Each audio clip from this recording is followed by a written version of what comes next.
श्री राधे राधे। भक्तों, जो उच्च कोटि के महान संत होते हैं, भगवत प्रेमी होते हैं, उनका ये स्वभाव होता है, यो माम पश्यति सर्वत्र सर्वं च मयि पश्यति। उनको जह तह देख धरे धनुबाना, जित देखों तित श्याममयी है। और निज प्रभुमय देखें जगत, ये उनका सहज स्वरूप हो जाता है। माता भी बाल कृष्ण से प्रेम करते करते ऐसी हो गई थी कि उनको बाल कृष्ण नाम से ही कृष्ण की याद आ जाती थी। और कल आप श्रवण कर रहे थे कि आचार्य बालकृष्ण, जो बाबा रामदेव के साथी हैं, वो अपने कुछ साथियों को लेकर के तपोवन पहुंच गए थे और माता के चरणों में बैठे। और वही फिर बाद में माता के रहने का इंतजाम किए भी लाल बाबा के साथ साथ। तो धराली में भी जाने लगे और गंगोरी में आश्रम भी बना, वहाँ भी आचार्य बालकृष्ण माता की सेवा में लगे रहते थे। एक बार माता अपने बालकृष्ण अर्थात भगवान कृष्ण की पूजा में लगी हुई थी, तभी ये पतंजलि वाले बालकृष्ण आए और माता ऐसे भाव में थी कि इनको देख करके अपनी सुध-बुध खो बैठी। इनको लगा कि हमारे भगवान ही आ गए और बाल भोग बनाया, भगवान को भोग लगाने के लिए निकाला और बाल कृष्ण के सामने रख दिया। बाद में ख्याल आया कि आज छोटे कृष्णा की जगह बड़े कृष्णा को भोग लग गया, कुछ प्रारब्ध रहा होगा। माता कहती, जब भी मैं हरिद्वार जाती बालकृष्ण के आश्रम में जाकर मिलती। आश्रम बनने के दौरान भी वो संपर्क में रहे और जब आश्रम बन गया तो गंगोरी आकर के रुकते। मैं आपको बता चुका हूँ, गंगोरी उत्तरकाशी के बिल्कुल पास में ही है। निर्माण के टाइम में तो मैंने भी जगह देखी थी, वो बाद में मैं जा नहीं पाया। स्वामी रामदेव भी धराली आश्रम में पहली बार मिले। गंगोरी आश्रम में भी उनका आना जाना रहा। जब उनकी सेवा प्रकल्प ने देश दुनिया में बड़ा आकार ले लिया तो व्यस्तता के बाद भी उनका प्रेम और स्नेह वैसा ही है। पद और शोहरत के साथ व्यक्ति का व्यवहार कुछ बड़ा बनता है, लेकिन फर्श से अर्थ की यात्रा में जिसने अपने स्वरूप को, व्यवहार को स्थिर रखा, वही सही मायनों में बड़ा कहलाने का हकदार होता है। तो माता कहती कि अब भी वो, अब तो शरीर से है नहीं माता, लेकिन जब विराजमान थी शरीर से, तो ये दोनों ही उनकी सेवा में आते थे, आचार्य बालकृष्ण और बाबा रामदेव। स्वामी जी और आचार्य जी दोनों अपने क्षेत्रों की ऊंचाइयों पर पहुंचने के बाद भी अपनी सहजता, सरलता और सेवा भाव को सजो करके माता के चरणों में आकर बैठते थे। गंगोत्री से लेकर के गंगोरी तक उनका आना जाना, रहना, सत्संग करना इतना आत्मीयता से भरा था कि उन्हें कृष्णा के रूप में ही मैं देखती थी और वो मातृभाव से मुझसे मिलते।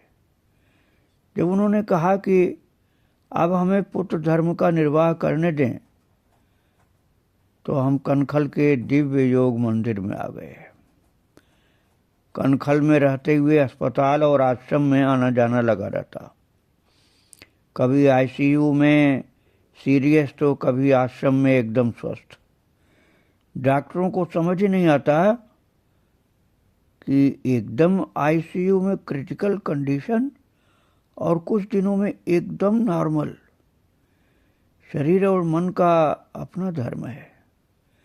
शरीर अपने भोग पूरा कर रहा है और आत्मचेतन अपना। कनखल आश्रम का कमरा अस्पताल जैसा बन गया। वहाँ 24 घंटे देखभाल के लिए नर्स रहती थीं। श्वास से संबंधित मशीन रहती थी। जब स्वास्थ्य बिगड़ता तो अस्पताल पहुंच जाती थी।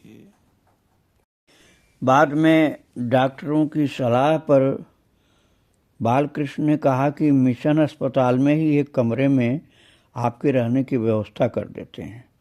वहाँ आप आराम से रह सकती हैं, पूजा पाठ भी कर सकते हैं, मिलने वाले दर्शन करने वाले भी आराम से आपका दर्शन कर पाएंगे। डॉक्टर और नर्स की सेवा भी 24 घंटे आपको मिलती रहेगी। नारायण को शायद यही मंजूर था और हुआ भी यही। बार बार अस्पताल आने जाने का सिलसिला बंद हुआ और अस्पताल में अर्थात रामकृष्ण मिशन अस्पताल में रहने की अच्छी सुंदर व्यवस्था इन लोगों ने मिलजुल करके कर लिया और अस्पताल का कमरा अब हमारी कुटिया हो गई है, ऐसा माता बताती थी। और माता का कहना है कि आखिर में वही अस्पताल मेरा घर बन गया। जहाँ 20 साल पहले तपोवन से लाई गई थी इलाज के लिए, वही अब मेरा घर बन गया। प्राइवेट कमरे में 2 बेड, किचन, अटैच बाथ के साथ काफ़ी जगह है। डॉक्टर और नर्स नियमित चेकअप करते, हमसे बात करते, लोगों से मिलते जुलते देख करके उन्हें लगता कि माताजी तो एकदम स्वस्थ हैं। मिलने वाले वक्त भी कहते कि आपको तो कोई परेशानी नहीं है, लेकिन चेकअप में कभी डॉक्टर को लगता कि कुछ गड़बड़ है तो आईसीयू में शिफ्ट कर देते। कुछ दिन रहने के बाद फिर वापस अपने कमरे में हमको ले आते। पिछली बार जब आईसीयू में गए तो बेहोश थी, जाते जाते सांस रुक गई। डॉक्टर और स्टाफ घबरा गए। बेहोशी में भी माता को होश आ गया और उनका शरीर एकदम हल्का हो गया। पलंग से लगभग 6 फुट ऊपर उठ गया माता का शरीर। उनको लगा कि पलंग से 6 फीट ऊपर है। मैंने नीचे देखा तो मेरा शरीर तो नीचे पड़ा था और मैं 6 फीट ऊपर थी। उस शरीर से एक और शरीर निकल करके ऊपर उठ गया था। मैं देख रही थी सबको, बातें भी सुन रही थी, सब लोगों की बात सुन रही थी, सबको देख रही थी कि मेरा शरीर नीचे है, मैं ऊपर, बहुत ऊपर हूँ। डॉक्टर बोला माताजी जा रही हैं। बाकी लोग परेशान हो गए। मेरे शरीर को जोर से किसी मशीन से दबाया जाने लगा। मैं अपने नीचे के उस शरीर के आसपास घूमती ही एक हल्की चमकदार ज्योति जैसी रोशनी को देखती रही। एक अंडाकार बिंदु के साथ जुड़ा एक धागा सा। वो ज्योति किसी एक दिशा की ओर जाती और वापस आ जाती, फिर किसी दूसरी दिशा की ओर जाती और शरीर के पास लौट के आ जाती। मैं पूरे होश में सारा दृश्य देखती रही। अचानक वो ज्योति वापस मेरे शरीर में समा गई। तभी डॉक्टर की आवाज़ सुनाई दी कि माताजी की सांस चलने लगी और मेरा उठा हुआ शरीर वापस बेड पर पड़े शरीर में समा गया। कुछ समय आईसीयू में रह करके मैं वापस अपने कमरे में आ गई। ऐसे अनुभव अलग अलग तरह से 3 बार हो चुके हैं। हर बार कुछ नया कार्य पूर्ण हुआ। यही लगता कि अभी कुछ शेष समय बाकी रह गया है। और माता के गुरुदेव महाराज भी दक्षिण भारत से, उडुपी से कृपा करके माता को दर्शन देने के लिए पधारे अस्पताल में ही। गुरुदेव भगवान सदगुरु श्री विश्वेश तीर्थ जी का दर्शन करके माता बहुत आनंदित हुई, बारंबार सिर झुकाई चरणों में। नारायण की इच्छा जान करके आनंदित हो गई। उन्होंने सागर से हिमालय की इस यात्रा को देखकर, सुन करके बहुत बहुत आनंद महसूस किया। उडुपी से तपोवन की यात्रा जिज्ञासुओं, साधकों, पाठकों श्रोताओं सबको नारायण परिवार के भक्तों के जीवन में बहुत संबल बनाती है। सब सुन करके लोगों को बहुत आनंद आता है, संतोष मिलता है, धैर्य मिलता है, प्रेरणा प्राप्त होती है। करवाने वाला भी वही है और करने वाला भी वही, ऐसा माता मानती थी। जितने संत हिमालय में तप करने वाले, भजन करने वाले, ध्यान पूजा करने वाले, सब लोग सुभद्रा माता, तपोवनी माता जिनका नाम रख दिया गया था, उनके पास आते थे। यहाँ तक कि वो गुफा भी जो तपोवन में है, लोग दर्शन करने जाते हैं तो यही बोलते हैं तपोवनी माता, सुभद्रा माता की गुफा है। अब उस गुफा का नाम भी तपोवनी माता अर्थात सुभद्रा माता की गुफा, ऐसा नाम रख दिया गया है। और पूरे हिमालय पर जितने तीर्थ हैं, कुटिया हैं, आश्रम हैं, सब संत लोग माता के पास आते थे और आनंदित होते थे, बखान करते थे कि माता इतनी दुर्गम जगह पर तपोवन में बिना किसी सेवक सेविका के अकेले 9 वर्ष रही और विषम से विषम कठिन परिस्थिति में भी दैवी सहयोग के साथ, दैवी अनुभवों के साथ, दिव्य दिव्य दर्शन के साथ, आनंद के साथ व्यतीत किया 9 शीतकाल। एक बार भी नीचे नहीं उतरती थी और 9 शीतकाल व्यतीत करने के बाद फिर नीचे आई थी, फिर सेवा में लग गई। संतों की सेवा, भगवान की सेवा, गरीब दुखियों की सेवा, गायों की, गौ माताओं की सेवा, इसमें लग गई। लोगों को आश्चर्य इसलिए होता था कि बड़े बड़े तपस्वी लोग भी इतने दिन कोई नहीं रह पाए वहाँ तपोवन में जितने दिन माता रही। और माता के तपस्या, भजन, ध्यान, उनके अमूल्य विचार, ये सुन सुन करके साधकों को प्रेरणा प्राप्त होती है। और इसके साथ ही माता जी का जो सत्संगी परिवार बन गया, उन लोगों को भी बहुत प्रेरणा प्राप्त होती है। तो यहाँ तक महाराज की गुरुदेव स्वामी विश्वेश तीर्थ, जो पेजावर स्वामी कहे जाते थे, तो वहाँ के मठ के नाम से पेजावर स्वामी गुरुदेव को कहा जाता था। अब शरीर से विराजमान नहीं है, ऐसा मुझे पता चला है कि 4 साल पहले वो जा चुके हैं। एक कमेंट आया था उड़पुर से, उससे पता चला। तो वो स्वयं अपने मुख से गुणगान करते थे, कहते थे 2 मेरी शिष्याएं, एक उमा भारती अपनी जगह पर वो भी ऊंचाई पर गई, और ये सुभद्रा माता जो है ये तो अद्भुत निकली, ये तो तपस्वी लोगों में बहुत ऊंचाई पर पहुंची है।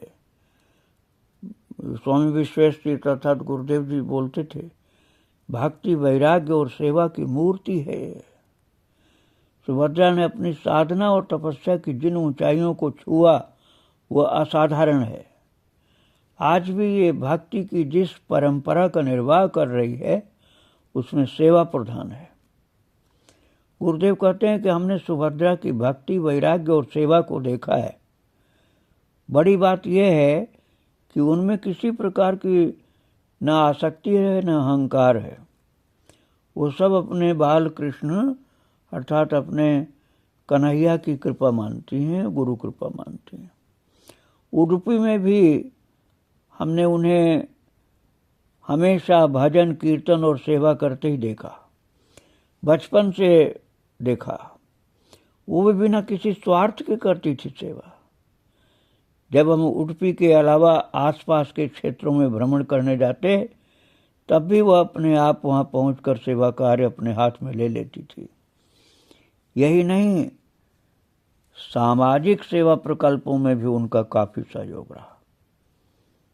गुरुदेव कहते थे कि मुझे याद है कि एक बार हमने बाढ़ पीड़ितों के लिए मकानों का निर्माण कराया तब भी उन्होंने वहाँ पहुँच करके उनको खूब सहयोग दिया।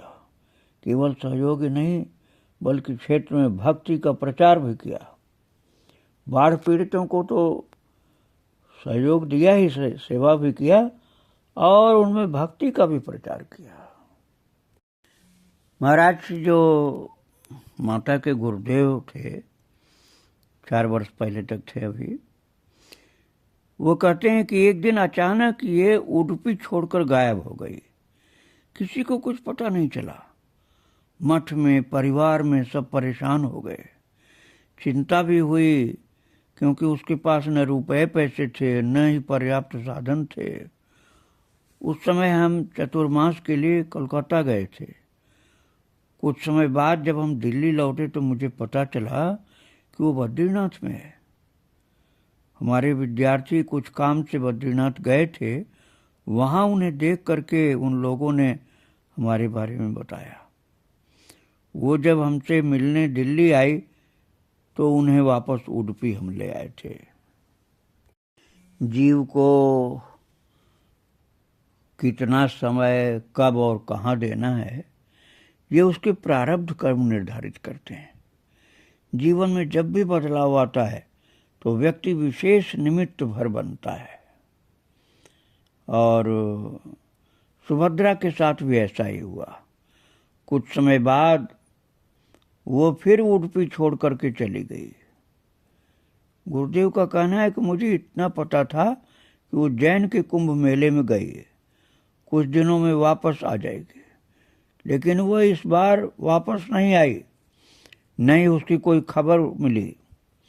उडुपी के लिए वह अच्छी खबर नहीं थी। लेकिन सुभद्रा के जीवन में ये बदलाव मील का पत्थर साबित हुआ। उसके लिए तपस्या की ऊंचाइयों तक पहुंचने के नए द्वार खुल गए। आज भी हिमालय में रहकर माधवाचार्य परंपरा का पालन करते हुए सेवा कर रही है। माधवाचार्य परंपरा भक्ति प्रधान है, जिसमें द्वैत भाव प्रमुख है। ये मान्यता है कि जीव और भगवान अलग अलग हैं। ये संसार दुखमय है, लेकिन भगवान आनंद रूप हैं और जीव चिदानंद स्वरूप है। संसार के प्रपंच में फंस करके वो स्वयं को दुखी महसूस करता है। जैसे परमात्मा सत्य हैं, वैसे संसार का प्रपंच भी सत्य है कर्म के लिए, लेकिन ये प्रपंच शाश्वत नहीं है, नश्वर है। परमात्मा सत्य है भक्ति के लिए और जगत सत्य है कर्तव्य के लिए।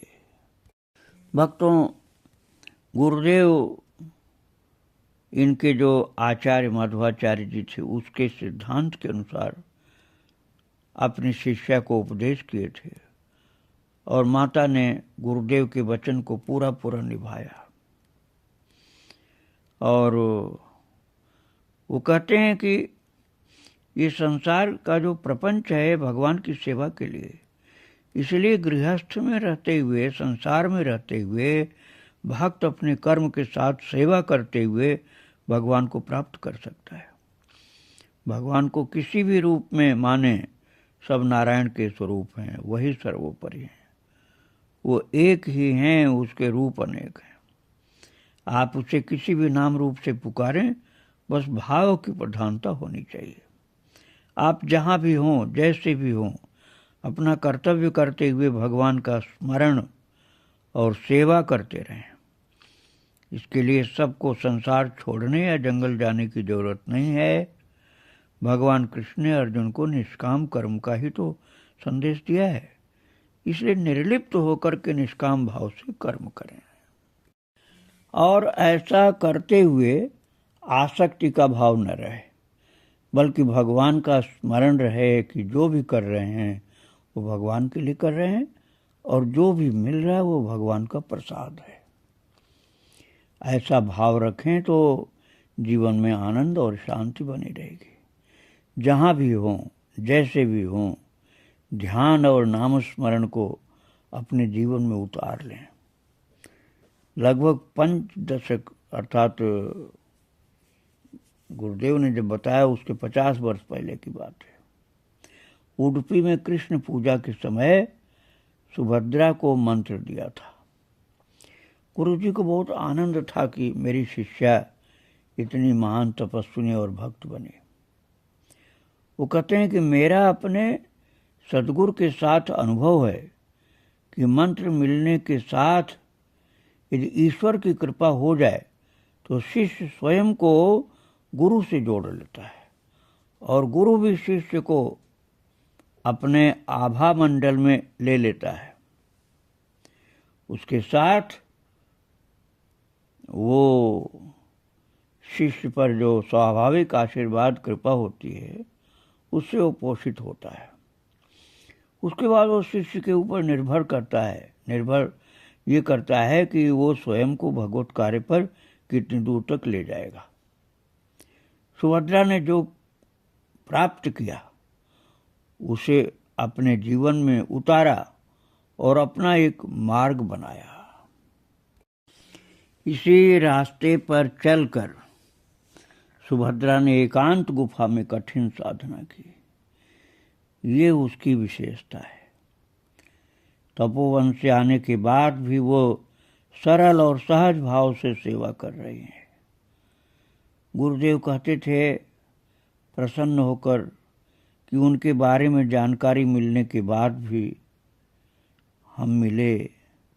हमने महसूस किया कि इतनी ऊंचाइयां देखने के बाद भी अहम और आसक्ति से दूर रहकर उनमें भक्ति और वैराग्य का भाव बना हुआ है। गंगोरी आश्रम में भी देखा और अस्पताल में भी देखा, दोनों जगह वही आनंद और शांति का भाव। यही उनका विशेष गुण है जो उन्हें औरों से अलग करता है। हमें इस बात पर गर्व है। गुरु अपने श्रीमुख से कहते हैं कि हमें इस बात पर गर्व है कि हमारी 2 शिष्याएं अध्यात्म को संबल बना करके अपने क्षेत्र में शीर्ष तक पहुंची हैं। उमा भारती ने राजनीति में कीर्तिमान स्थापित किए और सुभद्रा ने सेवा और भक्ति में। हम उनकी दीर्घायु की कामना करते हैं। अपनी सेवा और भक्ति से वो जिस रास्ते पर हैं उसकी और ऊंचाइयों तक पहुँचे। ये गुरुदेव के हृदय से आशीर्वाद निकलता था। भक्तों में आपको पहले सुना चुका हूँ कि माता बाबा के यहाँ जाने के पहले, बाबा जो लाल बाबा थे भोजवासा में, उन वहाँ जाने के पहले और तपोवन जाने के पहले गंगोत्री में रही। तो गंगोत्री में जिस आश्रम में रही वहाँ के मुख्य जो स्वामी जी थे, स्वामी लक्ष्मण दास जी, बड़े अच्छे संत, वो संभवतः भी होंगे शरीर से। वो कहते हैं कि महान थी सुभद्रा माता। जब छोड़ा कुटुंब तो रिश्ता किसी से क्या, साधु बनी तो भला मतलब किसी से क्या, भगवान से नाता जुड़ा तो फिर नारायण का रूप देख करके सेवा का भाव जग गया उनको। ऐसी सुभद्रा माता कितने साल गंगोत्री रही लेकिन किसी से कोई मतलब नहीं रखी। गंगा पार मौनी आश्रम में सेवा करती रही। उनका कहना है, महाराज जी का, लक्ष्मण दास जी का, कि मुझे कहीं बाहर जाना होता था, बहुत कम जाते थे, किसी से मिलना नहीं। मौनी से भी पता चला कि कोई माई रहती है। एक बार चिदानंद स्वामी जो ऋषिकेश वाले हैं, वो बहुत प्रसिद्ध हैं, वो मिलने आए तो बताया कि कर्नाटक से आई तपस्वी महात्मा है, उनका पहले से परिचय था। कुछ दिनों बाद शिवानंद आश्रम से लौटते समय वो अपने आप यहाँ मिलने आ गए। हमारे यहाँ आश्रम में 2 तपस्वी ही आते हैं और तो कोई टिकता नहीं। ऐसा वो बाबा बताते हैं माता के विषय में कि सुभद्रा माता तो बहुत तपस्वी हैं, बहुत भक्त हैं और सेवा के स्वरूप हैं। ध्यान, जप उनका चलता रहता है, उनको अनुभव होते रहते हैं और वे अनुभव जल्दी से किसी को बताती नहीं, कभी कभी किसी को मालूम हो पाता है। वो कहते हैं कि जब ये माता तपोवन में रहने लगी तो हम लोगों को बड़ा आश्चर्य और आनंद का अनुभव हुआ कि कितनी महान तपस्विनी है कि जहाँ तपोवन में लोग केवल दर्शन करने जाते हैं, वहाँ 9 वर्ष से तप कर रही, यहाँ तक कि शीतकाल में भी हिलती नहीं अपनी जगह से, बर्फ के बीच में भी रहती है जहाँ पानी नहीं होता है। तो संत लोग इस प्रकार से सुभद्रा माता का गुणगान करते थे भक्तों। और जब माता का शरीर नहीं रहा तब भी आज भी उन उत्तराखंड के हिमालयवासी गंगोत्री, भोजवासा, तपोवन और उत्तर के जितने तीर्थ हैं, बद्रीनाथ, केदारनाथ, यमुनोत्री, गंगोत्री और बहुत से तीर्थ हैं, वहाँ के सब संत लोग माता की बड़ाई करते हैं। माता के विषय में आपको आगे फिर सुनाऊंगा। आज माता को प्रणाम करके यहीं विराम दे रहा हूँ। श्री राधे राधे, जय श्री राधे राधे।